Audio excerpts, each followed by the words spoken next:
네, 올 우리 교회 표어가 무엇인지 아시죠? 네, 회복하는 교회입니다. 우리 옆에 분과 함께 인사합시다. 주님의 능력으로 회복합시다. 아멘. 네. 우리 안에 회복해야 될 것들이 있다면 주님의 능력으로 주님 안에서 회복할 수 있는 귀한 은혜가 함께 하시기를 주님의 이름으로 축원드립니다. 네. 제가 몇 해 전에 그 이스라엘을 갔을 때 유대 광야를 좀 간 적이 있습니다. 예, 사진을 조금 보여주시면 직접 촬영한 겁니다. 예. 근데 이 유대 광야에 갔을 때 그 차 안에서 그 노래가 찬양이 하나 나왔어요. 그 찬양이 뭐냐면 그 광야를 지나며라는 찬양입니다. 우리 성도님들도 아마 들어보셨을 거예요.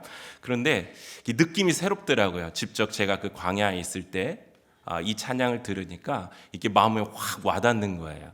이렇게 보시면 이때가 언제냐면요, 이스라엘 우기 때입니다. 우기, 비가 많이 온다고 하는 때 이스라엘의 날씨고 광야인데 이 보세요, 어떻습니까?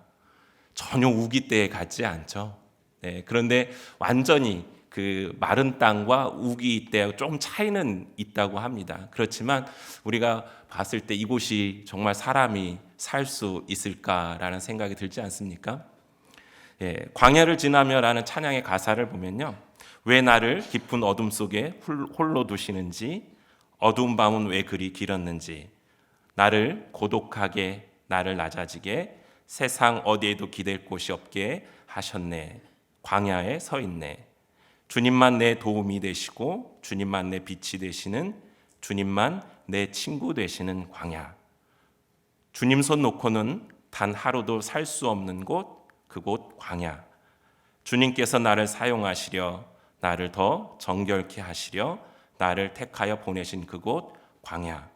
성령이 내 영을 다시 태어나게 하는 곳, 내 자아가 산산이 깨지고 높아지려 했던 내 꿈들도 주님 앞에 내려놓고 오직 주님 뜻만 이루어지기를, 나를 통해 주님만 드러나기를, 이렇게 고백하고 있는 찬양의 가사입니다. 예, 광야. 예, 성경에서 보면 그 광야는 시험과 또 고난의 장소였습니다. 또한 동시에 하나님의 인도와 그 사랑을 나타냈던 장소가 또한 광야였습니다. 그래서 광야는 하나님을 경험하는 곳이다라고 이야기할 수 있을 것입니다. 그 광야에서 하나님의 능력을, 또 하나님의 인도하심을, 또 하나님의 보호하심을, 또 하나님의 사랑을 경험할 수 있는 곳이 바로 광야입니다. 그래서 우리가 이렇게 생각해 보면 이스라엘 백성들에게 있어서 이 광야의 삶, 또 모세에게 있어서의 광야의 삶, 그리고 다윗에게 있어서 광야의 삶의 의미는 무엇일까를 묵상해 봤을 때 그들은 그 광야에서 누구를 경험한 것입니까? 하나님을 경험한 것입니다. 하나님의 능력, 하나님의 인도하심, 하나님의 보호하심, 또 하나님의 사랑을 경험할 수 있는 곳, 그곳이 바로 광야였다라는 것이죠. 사랑하는 성도 여러분, 여러분에게는 광야가 있으십니까? 또 광야의 시간을 혹시 지나고 있지는 않습니까? 네. 광야를 사모하시는 분이 계신가요? 네. 아마 광야를 사모하시는 분은 없으실 거예요. 그런데요, 우리가 믿음의 삶을 이렇게 살아가다 보면 사람마다 이 광야의 시간들을 지나오는 것을 바라보게 됩니다. 또 때로는 지나왔다고 생각했는데 아직도 광야의 여정 속에 있을 수도 있고요. 또 아직 나에게 광야가 찾아오지 않았는데 앞으로 또 그 광야가 나에게 올 수도 있는 그러한 모습이 있을 것입니다. 그러나 하나님께서는 그 광야 시간을 통해서 우리의 믿음을 더욱더 견고하게 하신다라는 사실을 기억하시기 바랍니다. 그렇기 때문에 광야의 그 시간은 축복입니다. 그리고 하나님을 찬양하고 하나님께 감사할 수 있는 자리가 이 광야의 자리라는 사실을 기억하시기 바랍니다. 왜 서론에 이 광야를 이야기했느냐? 오늘 사무엘상 21장에 보면 다윗이 이제 사울을 피해서 도망 다니는 그 도망자의 여정이 시작되는 것을 볼 수가 있습니다. 본격적으로 다윗이 사울을 피하여 도망자의 삶을 살아가야 되는 그 여정이 시작이 되는데요. 어떻게 보면 다윗이 이 광야의 삶의 시작점에 들어갔다고 볼 수 있을 것입니다. 즉 다윗은 이 광야의 그 삶의 시작점에서 오늘 말씀에서 하나님께서 그 다윗을 향한 하나님의 인도하심이 있다라는 것을 우리는 말씀을 통해 볼 수가 있습니다. 오늘 말씀을 좀 살펴보면 이제 다윗이 높 지역으로 가게 됩니다. 그곳에서 제사장 아히멜렉을 찾아가게 되죠. 놉은 실로가 파괴되고 쇠퇴한 후에 이스라엘 종교의 중심지가 됐던 곳입니다. 사울이 있었던 기브아에서부터 4km 정도 떨어진 곳이고요.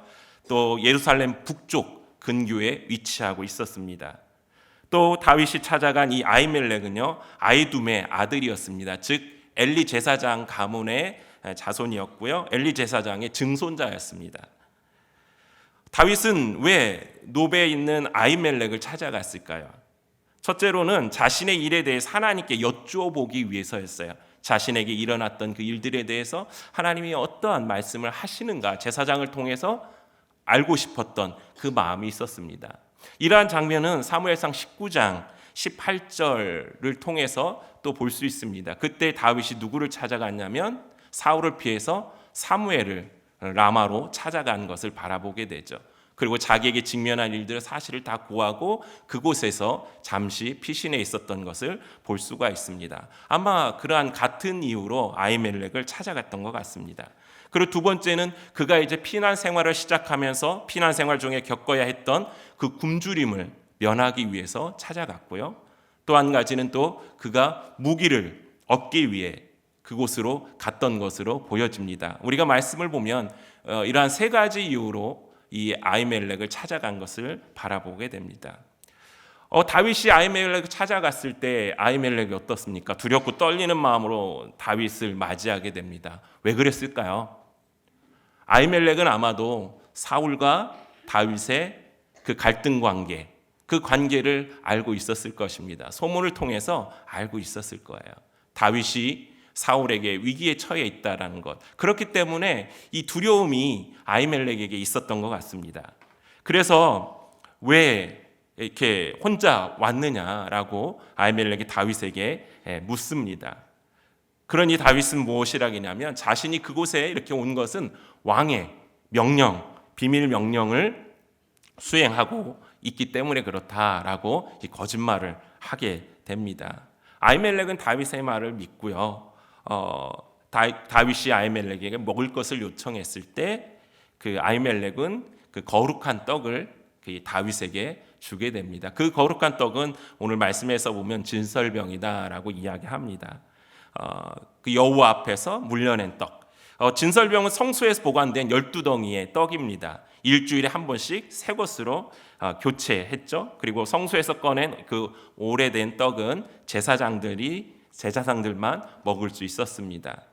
그래서 이 거룩한 떡이었기에 아히멜렉은 그 다윗과 그와 함께한 사람들이 정결한지를 묻게 되죠. 그리고 나서 그들이 정결하다 했을 때 그 떡을 건네서 그들이 먹을 수 있도록 했던 것입니다. 그런데 그곳에 이 두 사람만 있었으면 좋았을 텐데 누가 있었습니까?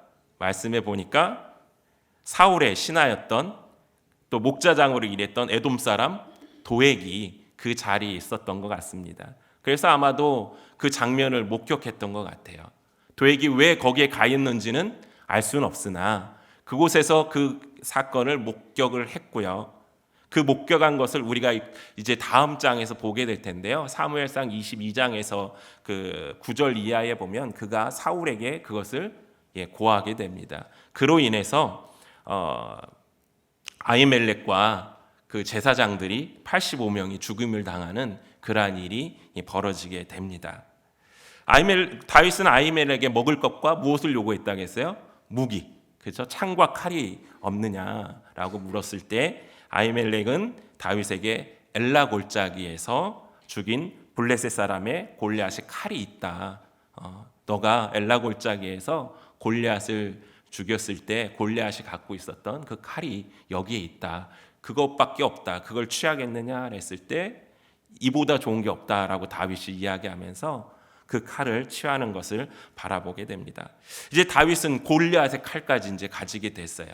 굶주림도 약간 채우고요. 사울과 맞서 싸울 준비가 됐을까요? 아닙니다. 사울을 두려워 어디로 도망을 가게 되죠? 예, 아기스에게로 가게 됩니다. 가드 왕 아기스, 블레셋 땅으로 들어가게 되는 것을 바라보게 되죠. 블레셋이 어떤 땅입니까? 예, 이스라엘과 원수되었던 땅이죠. 그리고 다윗은, 블레셋 사람들에게 다윗은 어떤 사람이에요? 예, 원수죠. 아마 그 다윗을 만나면 죽여 전리품으로 삼으려고 하는 아마 그런 마음들이 아마 블레셋 사람들에게는 있었을 것입니다. 그런데 지금 다윗이 블레셋 땅으로 들어가는데 무엇을 갖고 들어가요? 골리앗의 칼을 갖고 들어가요. 불구덩이로 들어가는 거예요, 오히려. 누구 때문에? 사울이 두려워서. 이 얼마나 어리석은 일입니까? 그래서 그 땅으로 들어갔는데 몸을 피해서 갔지만 그곳에서 아기스의 신하들이 다윗을 어떻게 합니까? 딱 알아보죠. 알아보면서 그 땅의 왕 다윗이 아니냐, 그것을 이야기합니다. 그러면서 그 많은 사람들이 불렀던 노래, 사울은 천천히요 다윗은 만만이라, 이 노래를 이야기를 하고 고하게 되죠. 그랬을 때 그 두려움을 느껴요. 그 이야기를 들은 다윗이 두려움을 느껴서 어떻게 합니까? 미친 채 했다라고 말씀에 기록되어져 있습니다. 보니까 그 대문짝에 극적거리고 침을 수염에 흘렸다라고 이야기하죠. 이 다윗의 모습을 상상해 봅시다. 얼마나 비참합니까? 얼마나 마음이 슬픕니까? 그 목숨을 부지하기 위해. 그런 다윗의 모습을 보고 뭐라고 이야기합니까? 아기스가 그 신하에게 이르되 이야기하죠. 이 사람이 미치광인데 어찌 그를 내게로 데려왔느냐라고 이야기합니다. 내가 미치광이가 부족하여 너희가 이 자를 데려다가 내 앞에 미친 짓을 하게 하니, 이렇게 이야기를 하게 되죠. 그러한 죽음의 위협에서 또 모면하게 되는 이야기가 남겨져 있습니다. 이 블레셋에서의 그 위기를 미친 차 하면서 그가 다윗이 모면했을 때 모면하고 나서 시편 34편을 기록하게 됩니다. 시편 34편을 보면 그 아비멜렉 앞에서라는 표제가 기록되어져 있는데요. 이 아비멜렉이라는 것은요, 블레셋 왕의 그 직함이고요. 아기스는 그 사람의 이름입니다. 그래 혼돈 안 하셨으면 좋겠습니다. 어쨌든 그 시편 34편에 잠깐 보면 여호와의 눈은 의인을 향하시고 그의 귀는 그들의 부르짖음에 기울이시는도다. 의인의 부르짖음에 여호와께서 들으시고 그들의 모든 환난에서 건지셨도다. 여호와는 마음이 상한 자를 가까이 하시고 충심으로 통회하는 자를 구원하시는도다. 의인은 고난이 많으나 여호와께서 그의 모든 고난에서 건지시는도다. 이렇게 하나님 앞에 이 위기를 벗어나고 다윗이 하나님께 이렇게 고백하여 찬양으로 올려드린 시가 시편 34편에 이렇게 기록되어져 있습니다. 오늘 본문의 말씀을 보면 다윗의 그 용맹하고 정말 믿음 앞에서, 하나님 앞에서 믿음으로 당당했던 그 모습은 온데간데 없습니다. 다윗의 연약함이 그대로 드러나고 있는 모습을 우리는 볼 수가 있습니다. 하나님 앞에 신실했던 다윗이, 또 믿음으로 골리앗을 물리쳤던 그 다윗이 오늘 말씀에 보면 그 믿음의 모습을 어디서든 찾아볼 수가 없는 것을 바라보게 되죠. 이것은 다윗이 결코 우리와 성정이 다른 존재가 아님을 보여주는 것이기도 합니다. 다윗의 어떤 연약함들이 드러나 있습니까? 첫 번째는 그가 눈앞의 위험을 벗어나기 위해서 어떻게 해요? 진실해야 되는데 거짓말을 하고 있는 것을 바라보게 되죠. 아히멜렉에게 가서 왕의 비밀을 수행하는 중이다라고 이야기를 했고요. 또 왕의 일이 급함으로 내가 칼과 무기를 가지지 못하였으니 그것을 나에게 있으면 달라, 이러한 거짓말을 하게 됩니다. 또 자신의 안전만을 의식한 채 자신을 인해 다른 사람들이 피해를 보게 될 것을 염두에 두지 않고 있는 모습을 또한 바라보게 됩니다. 우리가 알고 있듯이 다윗이 이 노베 찾아가서 아히멜렉에게 사실대로 이야기하지 않고 거짓말을 함으로써 그에게 떡을 주고 무기를 준 그 사건 때문에 그 아히멜렉을 비롯한 제사장들이 다 죽게 되는 일이 벌어지는 것을 볼 수가 있죠. 그리고 세 번째는 그가 하나님을 의지했어야 되는데 어떻게 합니까? 하나님을 의지하지 않고 있죠. 오히려 세상적인 방법을 찾고 있는 거예요. 창과 칼, 무기를 구하고 있고요. 그것으로 자기가 방어하려고 하는, 살고자 하는, 그래서 또 창과 칼을 치르겠지만 또 목숨을 부지하기 위해서 자기와 원수된 나라였던 이 적대국이었던 블레셋으로 들어가게 되는 그러한 오류도 범하게 되는 것을 바라보게 됩니다. 이러한 다윗의 그 과오와 연약함이 그 긴박성 때문이라고 하지만 그것은 정당화될 수가 없다라는 사실을 우리는 알 수 있습니다. 어려움에 처해 있을 때요, 우리의 신앙이 그대로 드러나게 되는 것입니다. 그렇기 때문에 우리는 이러한 위기의 순간에도 어떻게 될까요? 우리의 믿음, 우리의 신앙을 지키기 위해 노력해야 된다라는 사실입니다.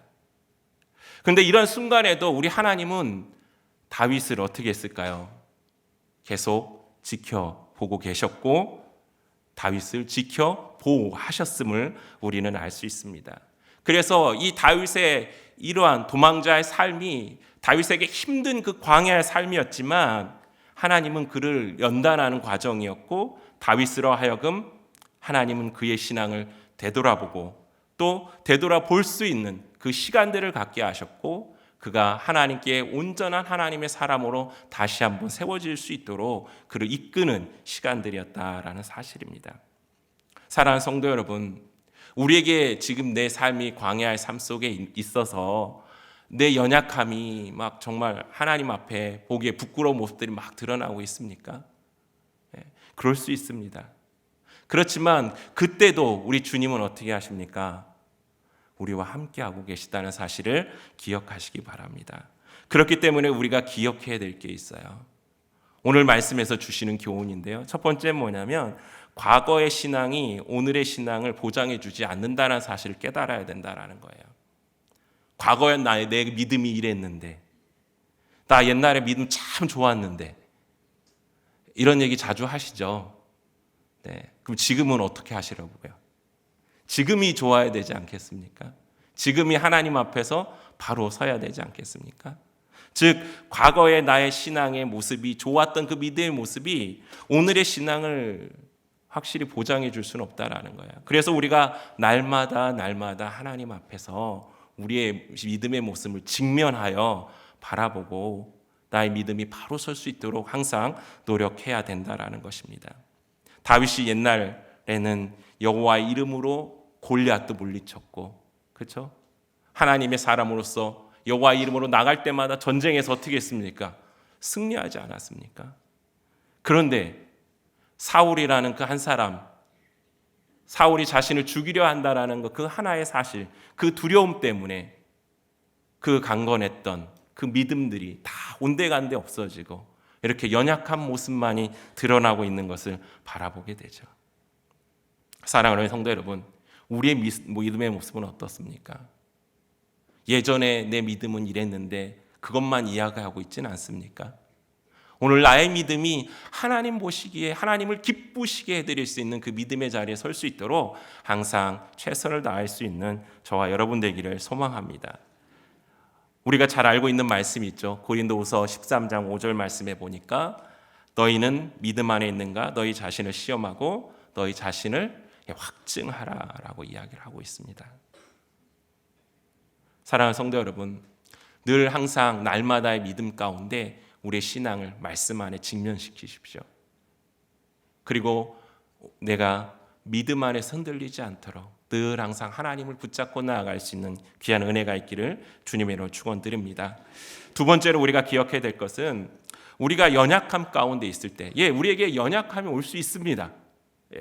그 연약함 가운데 있을 때 우리가 해야 될 것은 더욱 하나님을 바라봐야 한다라는 사실입니다. 왜냐? 하나님은 우리를 인도하시고 보호하시기 때문에 그렇다라는 것이죠. 위기가 올수록 더욱 시선을 주님께로 돌려야 합니다. 세상의 가치관이나 방법으로 그 위기를 벗어나려고 하면은 안 된다라는 것이죠. 그리고 그러한 연약함 가운데 우리가 있을 때 하나님은 우리를 인도하시고 보호하시는 분이기 때문에 네가 하나님을 바라봐 라고 말씀하시면서 계속 신호를 보내신다라는 거예요. 오늘 말씀에서도 보면 하나님께서 그냥 있지 않으셨어요. 다윗에게 신호를 계속 보내고 계시다라는 것입니다. 첫 번째, 다윗이 누굴 찾아갔어요? 제사장 아히멜렉을 찾아갔죠. 왜 찾아갔어요? 네? 하나님의 뜻을 묻기 위해 갔어요. 그런데 그 첫 번째 목적은 온데간데 없어진 거예요. 자신이 아히멜렉을 왜 찾아갔는지 첫 번째 목적은 잃어버리고 먹을 것과 무기만 요청하고 있다라는 것이죠. 그러나 하나님은 다윗의 마음 가운데 아히멜렉을 찾아가게 하셨다라는 거예요. 말씀하고 계신 거죠.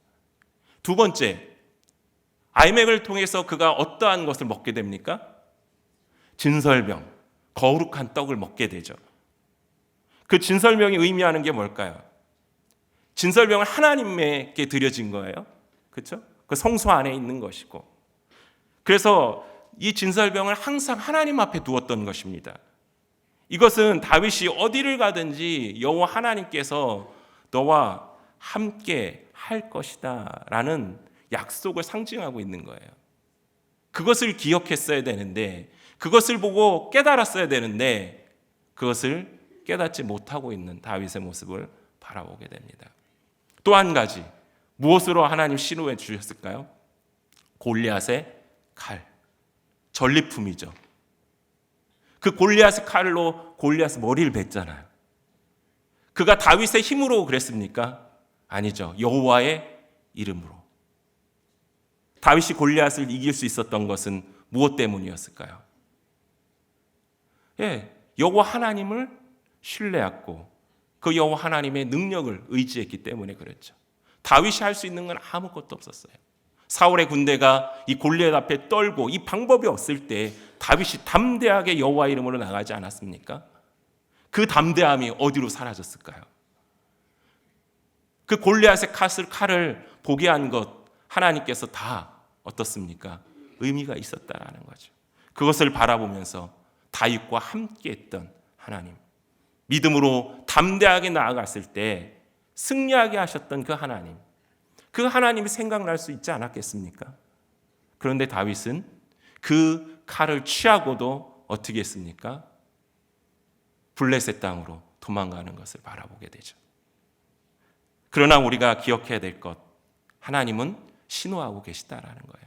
그렇기 때문에 내 연약함이 드러나고 내가 이 광야 속에서 연약함 가운데 허덕일 때 하나님이 나에게 말씀하시는 음성을 들어야 된다라는 것이죠. 그러기 위해서 하나님만을 바라보고 하나님께 무릎을 꿇어야 된다라는 사실입니다. 사랑하는 성도 여러분, 하나님께서는 우리에게도 이렇게 우리의 광야의 삶을 통해서 우리를 온전한 믿음의 사람으로 회복시키시고 인도하십니다. 그렇기 때문에 이 광야의 삶이 아까 서두에도 말씀드린 것처럼 우리에게 귀한 믿음의 축복의 자리임을 기억하시기 바랍니다. 그러나 우리가 기억해야 될 것은 이 광야의 시간을 지날 때 우리가 정말 내가 옛날에 그랬는데 이런 과거의 신앙에만 매달려 있으면 안 된다라는 사실입니다. 우리가 그 연약함 가운데 있을 때 더욱 하나님 바라보면서 나를 이끄시는 하나님의 은혜 가운데 거할 수 있는, 그래서 하나님을 의지하고 정말 하나님의 보호하심, 하나님의 능력, 하나님의 인도, 하나님의 사랑을 경험하는 그 광야가 되어야 되지 않겠습니까? 그 연약함에 지쳐 하나님께 범죄하고 하나님으로부터 떠난 자가 그 광야에서 된다면 이것처럼 슬프고 억울한 일이 어디 있겠습니까? 사랑하는 성도 여러분, 성경에서 광야는 시험과 고난의 장소였던 동시에 하나님의 인도와 사랑을 나타냈던 장소라는 사실을 기억하시기 바랍니다. 다윗이 겪어야 했던 그 광야에서의 시간들, 그의 연약함이 막 드러났어요. 그때는 하나님을 찾지 못했어요. 그렇지만 하나님은 어떻게 하고 계세요? 끝까지 다윗을 연단하시고 인도하고 계셨습니다. 그리고 그 과정 속에서 다윗으로 하여금 주님 앞에 온전한 하나님의 마음에 합한 자로서 서기 위한 그 연단의 시간들을 보내고 있었고, 또 그것을 통해 하나님이 그 다윗을 사용하셨음을 기억하시기 바랍니다. 사랑하는 성도 여러분, 내가 서 있는 이 자리가 지금 광야의 자리라면, 또한 광야의 시간들이 나에게 찾아올 때 어떻게 해야 될까요? 나의 믿음이 지금 광야 가운데 있습니까? 내 예배의 삶이 광야 가운데 있습니까?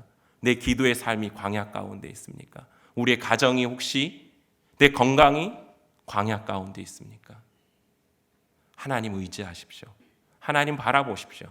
하나님 끝까지 우리를 인도하시고, 그 광야 시간이 오히려 내가 하나님의 사람으로서 온전히 서기 위해 나를 연단시키는 시간임을 기억하시고, 하나님의 그 우리를 인도하시는, 또 우리를 사랑하시는 그 은혜를 경험하며 하나님께 찬양과 영광을 돌릴 수 있는 그 시간으로 나아가는 사랑하는 성도님들 되시기를 주님의 이름으로 축원드립니다. 그러한 은혜가 함께 하시기를 축복합니다. 이 시간 말씀을 생각하면서 오신실하신 주 함께 찬양 올려드리고 기도하겠습니다.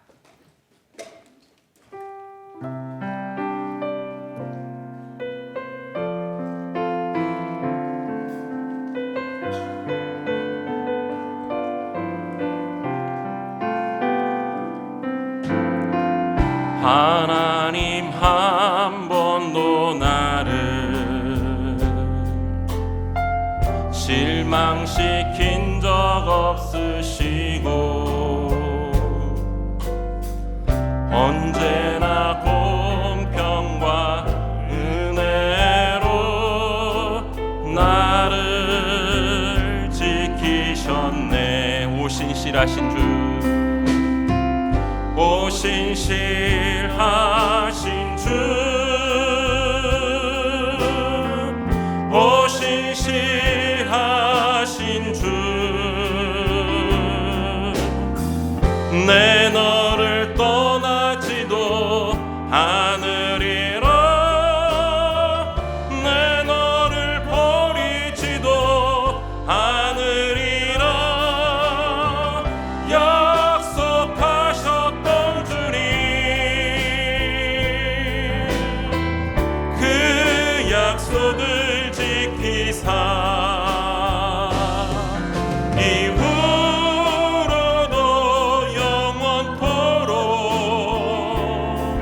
나를 지키시리라 확신하네. 지나온 모든 세월들, 지나온 모든 세월들 돌아보아도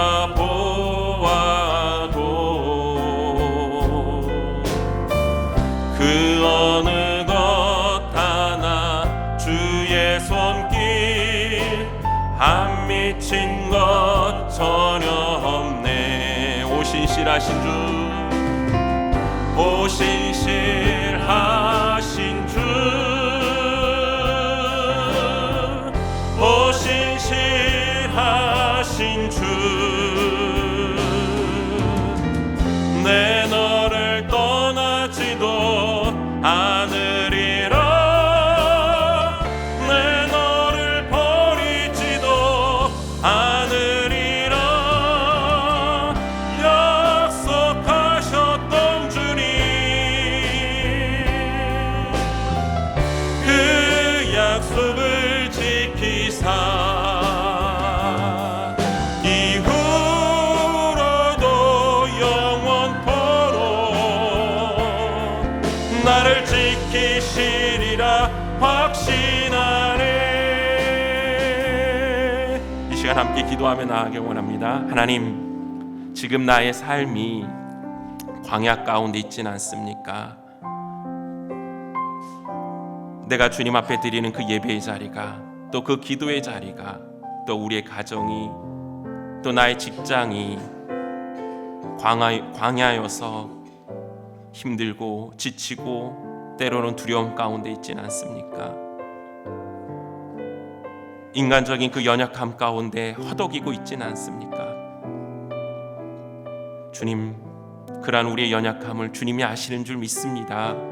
그러게 하나님, 내 자아를 산산이 부서뜨려 과거의 신앙에 얽매이는 것이 아니라 정말 하나님 앞에 겸손히 무릎 꿇게 하여 주시고 오직 하나님만 바라보게 하셔서 그 광야를 통하여 하나님의 능력, 하나님의 인도하심, 또 하나님의 그 보호하심과 하나님의 사랑을 경험할 수 있는 그 하나님을 경험하는 귀한 자리가 될 수 있도록 하나님이 시간 인도하여 주시옵소서.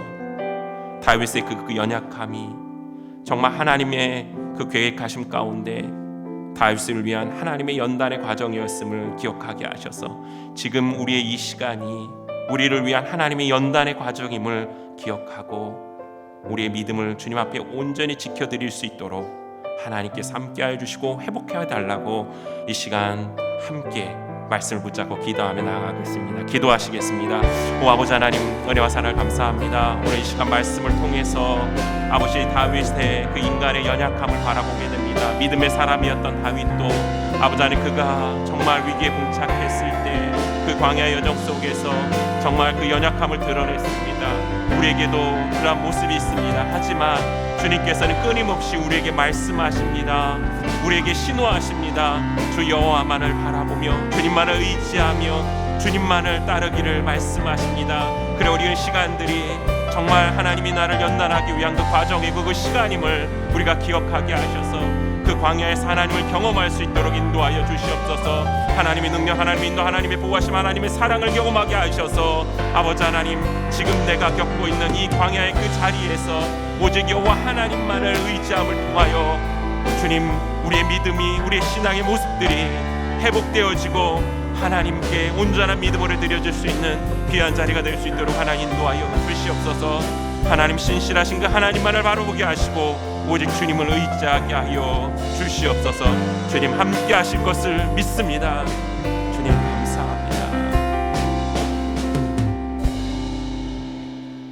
지금은 우리 주 예수 그리스도의 은혜와 하나님의 크신 사랑과 성령님의 내주교통 역사하심이 광야에서 하나님을 경험함을 통하여 정말 지금의 그 광야의 시간들이 하나님이 나를 위하여 연단하시는 과정임을 깨닫고 주님 앞에 온전히 겸손하여 낮아져 무릎 꿇고 주님만 바라보는 사랑하는 우리 성도님들 머리머리 위에와 그 가정 위에 영원토록 함께 하시기를 예수님의 이름으로 축원하옵나이다. 아멘.